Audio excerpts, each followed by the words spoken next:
2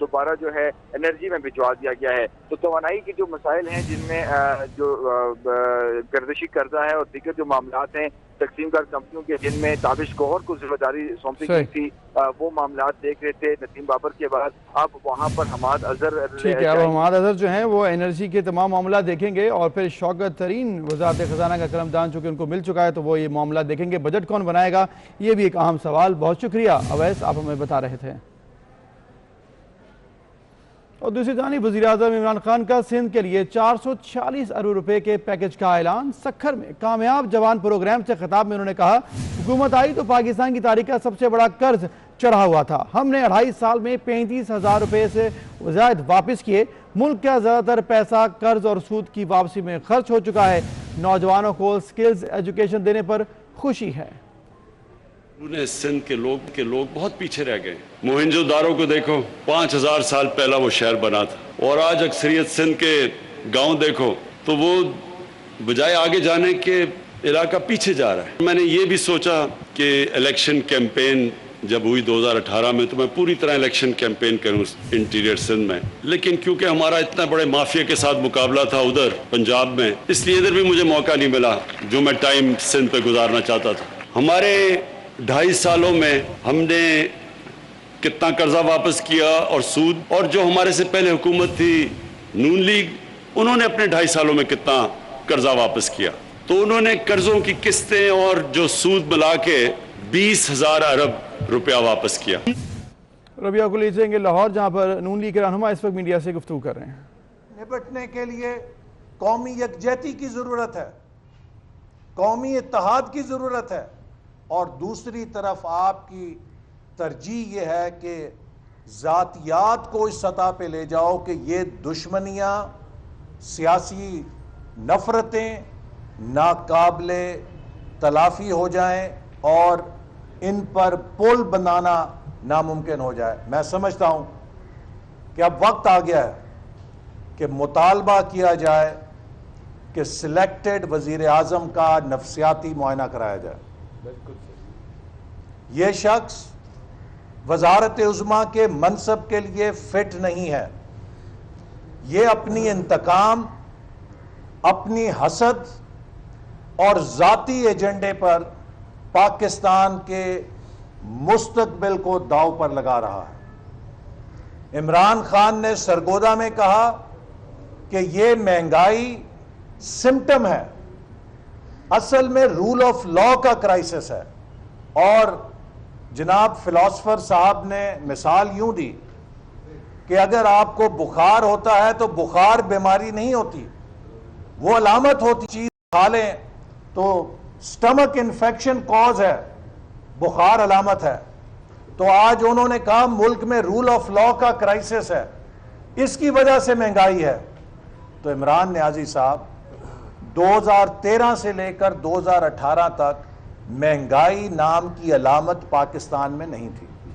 اس کا مطلب یہ ہے کہ رول آف لا کا کرائسس بھی نہیں تھا۔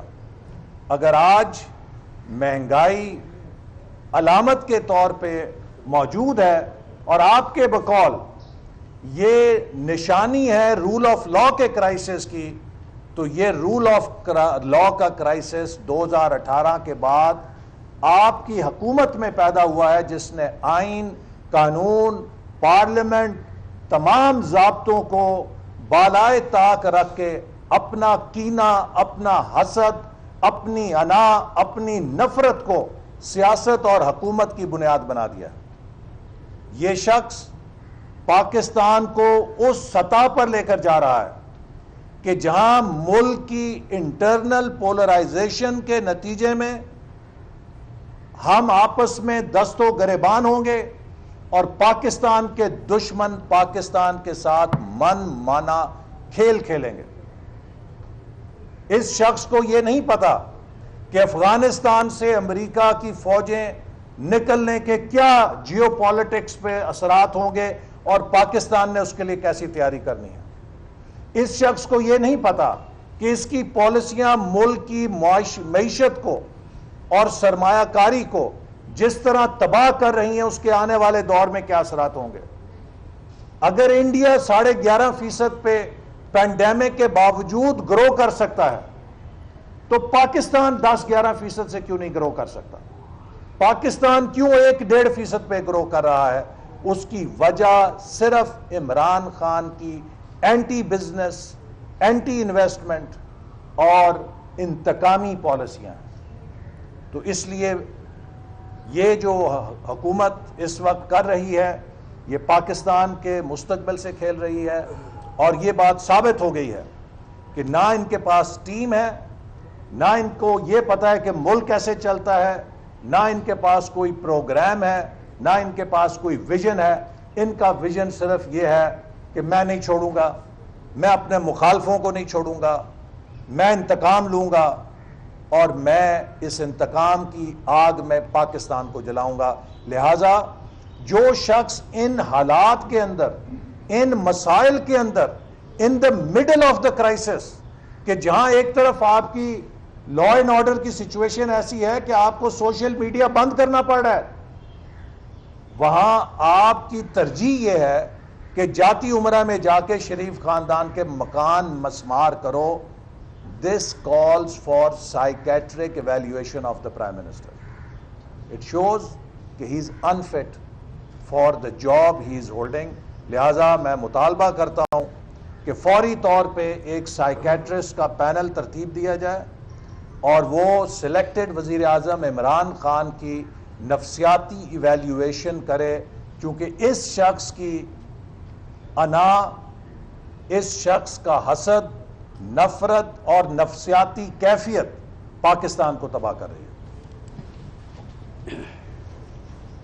میں اس میں اسپیسیفکلی اس جانب توجہ چاہوں گا کہ پچھلے 3 دن سے پورا ملک جو ہے وہ جام تھا، ہر مین روڈ بلاک تھی، لوگ جو ہے وہ سڑکوں پہ دھکے کھا رہے تھے، فیملیز جو ہیں وہ خوار ہو رہی تھیں، ایمبولینسز میں مریض جو ہے وہ مر رہے تھے، لیکن پرائم منسٹر کو جس طرح سے احسن صاحب نے بڑی تفصیل سے بات کی ہے، اسے اس چیز کی کوئی فکر نہیں تھی، اور پچھلے انہی 3 دنوں میں لاہور کے کمشنر آفس میں اور لاہور کے چیف سیکرٹری آفس میں ریونیو آفیسرز کو رات رات بٹھایا گیا، وہاں پہ تمام ریکارڈ جو ہے وہ منگوایا گیا،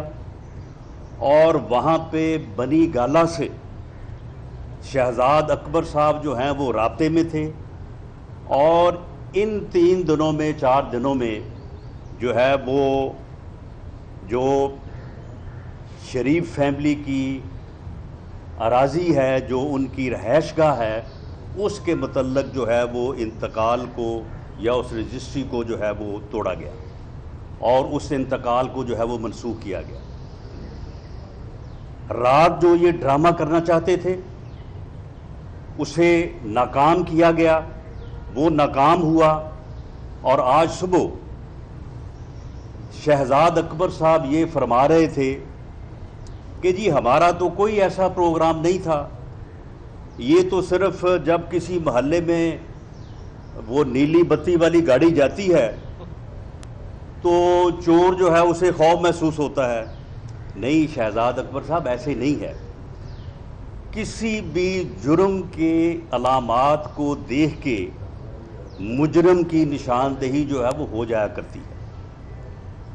معاملہ یہ ہے کہ آپ کی جو مجرمانہ ذہنیت ہے اس نے ایسے کام کیے ہیں، پورے پنجاب میں اس کی مثالیں موجود ہیں، اور یہ لاہور میں تو یہ چند ہفتوں کی بات ہے۔ کھوکھر صاحبان کے گھر پہ آپ نے اسی طرح سے جو ہے وہ آپریشن کیا تھا، جس طرح کے عنوانات جو ہے وہ رات نظر آ رہے تھے، اسی طرح پہ آپ نے رات کے اندھیرے میں جو ہے وہاں پہ کنٹینرز لگائے، اور وہاں پہ جو ہے وہ آپ نے بلڈوزر جو ہے وہ گھروں کے اوپر چلائے، اور آپ بات یہ کرتے ہیں کہ رول آف لا اور ڈیو پروسیس۔ آپ مجھے یہ بتائیں کہ آپ 60 سال جو ہے وہ پیچھے جا کے جو ہے وہ ریکارڈ دیکھ رہے ہیں، اور 60 سال کے ریکارڈ اور فائل سے کہہ رہے ہیں کہ جی وہاں سے فلاں چٹھی جو ہے وہ مل نہیں رہی. معاملہ یہ ہے کہ یہ ریکارڈ جو ہے وہ کس کی کسٹڈی میں ہے؟ یہ کسی پرائیویٹ کسٹڈی میں ہے، اور کسی فائل سے کوئی کاغذ جو ہے اسے اٹھا کے جو ہے وہ ادھر ادھر کرنا جو ہے وہ کتنا مشکل کام ہے. اور آپ 60 سال پیچھے جا کے جو ہے وہ لوگوں کی الاٹمنٹس کے اوپر جو ہے وہ آپ جو ہے وہ اعتراض اٹھا رہے ہیں. مجھے تو یہ خطرہ ہے کہ اگر آپ اور کوئی 10-12 سال پیچھے چلے گئے تو آپ کہیں سے یہ نہ کہہ دیں کہ جی سن 47 کے پہلے جو ریونیو ریکارڈ ہے اس میں تو کسی جگہ پہ پاکستان کا نام ہی نہیں ہے، اور پاکستان کی الاٹمنٹ کے اوپر ہی آپ سوال اٹھا دیں. اور پھر 60 سال پہلے کے ریکارڈ کے اوپر جب آپ اعتراض اٹھاتے ہیں تو آپ مجھے بتائیں کہ ڈیو پروسیس جو ہے وہ کہاں ہے؟ ڈیو پروسیس کے تحت آپ نے وحیدہ بیگم کے جو لواحقین ہیں ان کو کوئی نوٹس کیا آپ نے؟ اس جگہ پہ اس وقت جو شریف فیملی، جو بیگم شمیم اختر مرحومہ کی جو فیملی ہے، کیا آپ اس کو جانتے نہیں ہیں؟ آپ کو یہ بالکل معلوم نہیں ہے کہ وہاں پہ کس کی رہائش گاہ ہے، وہاں پہ کون اس وقت قابض ہے؟ تو آپ نے اس انتقال کو، الاٹمنٹ کو منسوخ کرنے سے پہلے کیا آپ نے نوٹس دیا؟ آپ نے ان کو بلا کے پوچھا کیا یہ ڈیو پروسیس آف لا نہیں ہے؟ آپ نے اس ڈیو پروسیس آف لا کو وائلیٹ نہیں کیا؟ یہ آپ کی مجرمانہ ذہنیت کی عکاسی نہیں کرتا؟ اور آپ نے اسی مجرمانہ ذہنیت کے تحت جو لوگوں کے گھروں پہ اس سے پہلے بلڈوزر چلائے ہیں، تو اس کے بعد اگر پاکستان مسلم لیگ نون جو یہ رات سمجھی کہ آپ اپنی اسی مجرمانہ ذہنیت کے تحت جو ہے وہ شریف فیملی کی رہائش گاہوں کو مسمار کرنے جا رہے ہیں، تو اس میں پھر شک والی بات کون سی ہے؟ اور میں یہ بات بھی واضح کرنی چاہتا ہوں کہ یہ ڈیو پروسیس آف لا، اس کو آبزرو کرنا اور اس کو وائلیٹ کروانا، یہ وزیر اعظم اور شہزاد اکبر جو کہ وزیر اعظم کے بہاف پہ کام کر رہا ہے، اس کے سوا یہ ممکن نہیں ہے. لیکن میں یہ کہنا چاہوں گا چیف سیکرٹری پنجاب سے، کمشنر لاہور ڈویژن سے، ہم آپ کو جانتے ہیں، آپ نے اس سے پہلے ہمارے ساتھ بھی کام کیا ہے، آپ اچھے آفیسر ہیں، آپ شہباز شریف جیسے چیف منسٹر کے ساتھ آپ نے کام کیا ہے، اور میں ذاتی طور پہ جانتا ہوں کہ آپ میں اتنی اخلاقی کرج ہوا کرتی تھی کہ کسی معاملے کے اوپر اگر آپ کی کوئی رائے ہوتی تو آپ یہ بیان کر دیتے تھے کہ جناب یہ چیز اس طرح سے درست ہے، اس طرح سے درست نہیں ہے. لیکن آج آپ صرف پوسٹنگ کی وجہ سے، اور صرف یہ 1.5 سال کی بات ہے، اگر زیادہ سے زیادہ ہے بھی، تو آپ اس کو جو ہے وہ اپنی پوسٹنگ کو جو ہے وہ حاصل کرنے کے لیے آپ ان حدود کو جو ہے وہ کراس کر رہے ہیں کہ جس کے بعد شاید پھر جو ہے یہ ملک جو ہے یہ رہنے کے قابل نہ رہے، یہ معاشرہ جو ہے یہ افراتفری کا شکار ہو، یہ انتشار کا شکار ہو. کیونکہ جب آپ ہمارے گھروں تک پہنچیں گے تو پھر اس کا رد عمل جو ہے وہ پھر صرف سیاسی احتجاج نہیں ہوگا. آپ بالکل ریڈ لائن کو کراس کر رہے ہیں، اور یہ مت بھولیں کہ آپ کا جو ریونیو کا عملہ ہے، یہ آپ کے جو پی این ہیں، یہ آپ کے جو ریڈرز ہیں، یہ تو اب بھی بتا رہے ہیں کہ کس دن یہ کام شروع ہوا اور کس دن کس کس کو بلایا گیا وہاں پہ، رات 10 بجے کس کو پولیس کی اسکواڈ میں جو ہے وہ لایا گیا، اور وہاں پہ کتنے کتنے بجے رات تک جو ہے یہ ریکارڈ کو کھنگالا گیا، پھرولا گیا، اور اس کے بعد جو ہے without observing due process of law جو ہے یہ انتقالات اور یہ الاٹمنٹ جو ہے یہ منسوخ کی گئی. کل کو چیف سیکرٹری صاحب آپ کو اس بات کا جواب دینا پڑے گا. آپ نے ادھر ہی رہنا ہے، آپ کے بچوں نے بھی ادھر ہی رہنا ہے، اس کے بچے تو ادھر نہیں ہیں، اور باقی زندگی شاید اس نے بھی ادھر ہی گزارنی ہے. کمشنر لاہور صاحب آپ نے بھی ادھر رہنا ہے، آپ نے سروس بھی کرنی ہے. اس لیے آپ کو یہ چاہیے تھا کہ آپ اس غیر قانونی عمل کے آگے دیوار بنتے اور اسے بجا لانے سے انکار کرتے اور senior member board of revenue SMBR جو ہے، یعنی یہ ہاؤ اٹ از پاسبل، یہ کیسے ممکن ہے کہ آپ 60 سال پیچھے جائیں اور جا کے جو ہے پھر کہیں کہ جی اس فائل میں سے ایک کاغذ جو ہے وہ مل نہیں رہا، تو لہٰذا جناب یہ جو ہے وہ الاٹمنٹ جو ہے وہ منسوخ کر دی جائے۔ یہ ڈیو پروسیس آف لا آپ کو چلے، ہم یہ کہتے ہیں کہ اگر یہ درست بھی کہہ رہے ہوں تو پھر بھی آپ نوٹس جاری کیے بغیر یہ کام نہیں کر سکتے تھے۔ اس کی ذمہ داری جو ہے SMBR کے اوپر ہے، اس کی ذمہ داری جو ہے وہ کمشنر لاہور کے اوپر ہے، اس کی ذمہ داری ڈپٹی کمشنر لاہور کے اوپر ہے، اس کی ذمہ داری چیف سیکرٹری پنجاب کے اوپر ہے۔ آپ اس غیر قانونی عمل اور اس اندھے انتقام، یہ اندھا اور گھٹیا انتقام جو ہے، یہ اس کی بنیاد کے اوپر جو احتساب کا ڈرامہ تھا وہ اب فلاپ ہوا چاہتا ہے، وہ اب بالکل جو ہے وہ ڈرامہ جو ہے وہ اب فراڈ ثابت ہو رہا ہے۔ اب اسے ریپلیس کرنے کے لیے جو ہے یہ ایک اور عمل جو ہے وہ FIA کے ذریعے سے، اینٹی کرپشن کے ذریعے سے اور ریونیو ڈپارٹمنٹ کے ذریعے سے جو ہے وہ چلانے کی جو ہے وہ کوشش کی جا رہی ہے۔ کل کو کوئی آفیسر یہ کہے میں تو مجبور تھا، میرے اوپر تو بڑا پریشر تھا اس لیے میں نے کر دیا، یہ کوئی لیگل جواز نہیں ہوگا۔ آپ جو ہے وہ ریاست کے ملازم بنے، آپ جو ہے وہ ریاست کو سرو کریں، آپ اس سلیکٹڈ ٹولے کے رجیم کا ہتھیار نہ بنیں، آپ ان کی ان غیر قانونی احکامات کو بجا اگر لائیں گے تو کل کو آپ کو یہ عذر جو ہے وہ بالکل حاصل نہیں ہوگا۔ اور اس کے نتیجے میں جب آپ لوگوں کے گھروں پہ جو ہے وہ اس طرح سے جو ہے وہ ٹیکنیکل بنیادوں کے اوپر جو ہے وہ آپ اپنے آرڈرز کر کے تو آپ بلڈوزر چلائیں گے تو اس کا رد عمل جو ہے وہ صرف سیاسی احتجاج جو ہے وہ نہیں ہوگا۔ بنی گالا اگر ریگولرائز ہو سکتا ہے 12.5 لاکھ میں تو بھئی آپ میاں صاحب کو بھی نوٹس دے دیں کہ جی آپ 25 لاکھ جمع کروا دیں، بالکل میں آپ کو یقین دلاتا ہوں کہ وہ کروا دیں گے۔ اگر یہ اس طرح سے آپ نے حساب لینا ہے تو پھر زمان پار کی بھی رجسٹری چیک کر لیں، وہ بھی کبھی اسٹیٹ لینڈ تھی، وہ بھی جو ہے وہ جو ہے وہ گورنمنٹ لینڈ سے جو ہے وہ ٹرانسفر ہوئی ہے۔ بلکہ اگر پورا لاہور، پورا پنجاب اگر آپ دیکھیں تو سن 47 کے بعد، آزادی کے بعد، یہ ایک نئے ملک کے وجود میں آنے کے بعد جو ہے یہ لازمی چیزیں ہیں کہ مختلف جو ہے وہ سکیمز بنی، مختلف قسم کی جو ہے وہ الاٹمنٹس پالیسی جو ہے وہ اناؤنس ہوئی، اور اس کے تحت جو ہے گورنمنٹ لینڈ ہی تھی ساری جو کہ لوگوں کو جو ہے وہ الاٹ ہوئی، اور اس کے بعد جو ہے وہ یہ سارا سلسلہ جو ہے وہ آگے چلا۔ لیکن یہ صرف اور صرف یہ انتقام ہے، گھٹیا انتقام ہے، یہ قطعاً جو ہے اس کو کسی قیمت پہ برداشت نہیں کیا جائے گا۔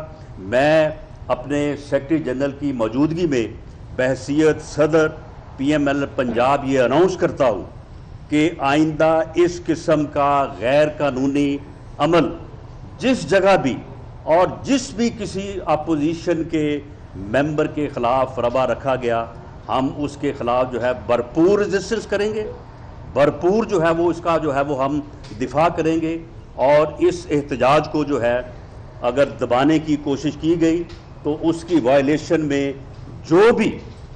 جو بھی پھر وہاں پہ نقصان ہوگا اس کی ذمہ داری ان لوگوں پہ ہوگی جو اس سلیکٹڈ رجیم کے غیر قانونی احکامات کو پہ اوپر عمل درآمد کرنے کے لیے جو ہے وہ خود نون لیگ کے رہنما احسن اقبال، رانا ثناء اللہ اور دیگر میڈیا سے گفتگو کر رہے تھے اور جاتی امراء اراضی کے معاملے پر بات کی۔ انہوں نے کہا کہ الاٹمنٹ کے معاملے پر سرکاری افسران کو حکومت کے کہنے پر کوئی غیر قانونی اقدام نہیں کرنا چاہیے۔ اپوزیشن لیڈر شہباز شریف کی ضمانت پر رہائی کا معاملہ لاہور ہائی کورٹ کے 2 رکنی بینچ کی جانب سے تاحال تحریری فیصلہ جاری نہ ہو سکا۔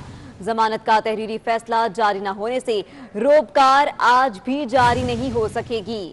اور اس کے ساتھ ساتھ متعلقوں کی تصدیق اور روبکار اجرا کے بغیر شہباز شریف کی رہائی ممکن نہیں ہے۔ تو یہ معاملہ ہے شہباز شریف کی ضمانت کا۔ اپوزیشن لیڈر شہباز شریف کی ضمانت پر رہائی کے معاملے پر آپ کو بتائیں کہ لاہور ہائی کورٹ کے 2 رکنی بینچ کی جانب سے تاحال تحریری فیصلہ جاری نہیں ہو سکا ہے۔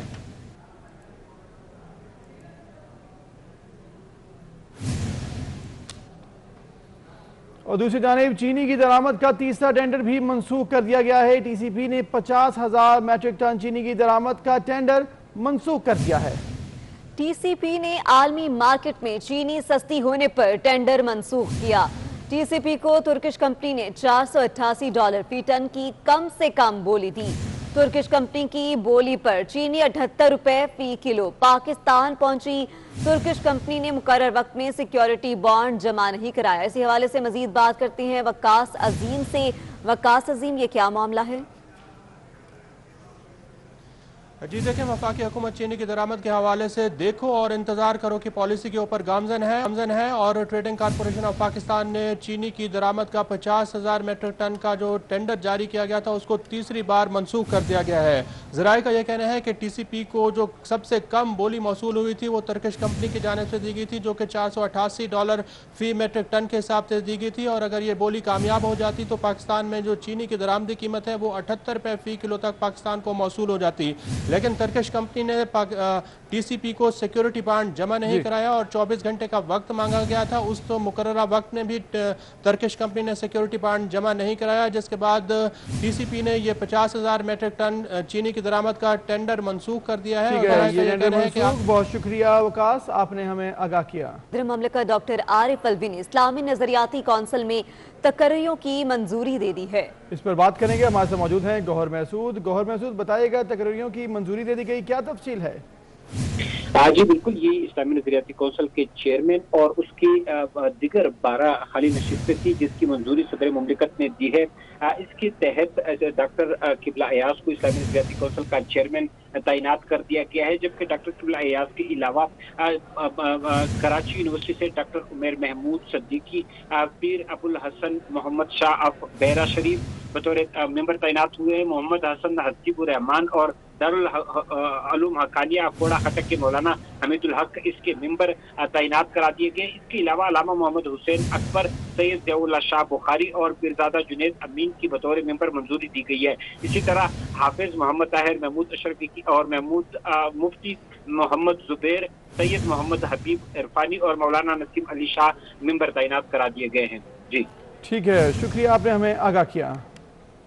آپ نے سمندر میں دیکھے ہوں گے طرح طرح کے بحری جہاز، مگر ہم آپ کو دکھا رہے ہیں کراچی میں خشکی پر بحری جہاز میں نہایت ہی خوبصورت مسجد بنائی گئی ہے۔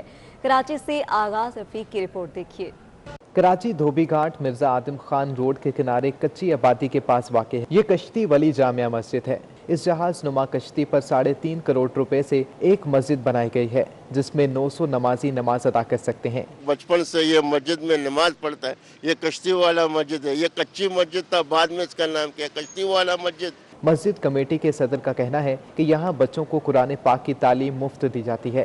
یہ پاکستان میں واحد مسجد ہے، ایک انڈونیشیا کے اندر بنی ہوئی ہے، دوسرے نمبر پاکستان میں یہ کچی جامع مسجد جو آپ دیکھ رہے ہیں، اس کے اندر کنکریٹ ہی کنکریٹ ہے، اس میں بلاک کا کوئی شمار ہی نہیں ہے۔